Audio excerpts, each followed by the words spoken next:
என்ன மாமா சாப்பிடுற? ஓ சரி பரவாயில்ல. அப்புறம் டிஷ்யூ வச்சுன்னு வந்து துடைக்கிறேன்.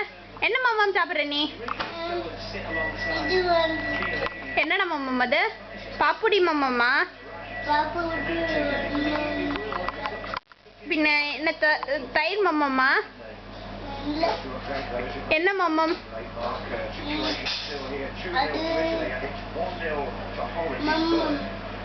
என்னடா மாமம்? சாம்பார் மாமாமா? ரசம் மாமாமா? அது மம்மா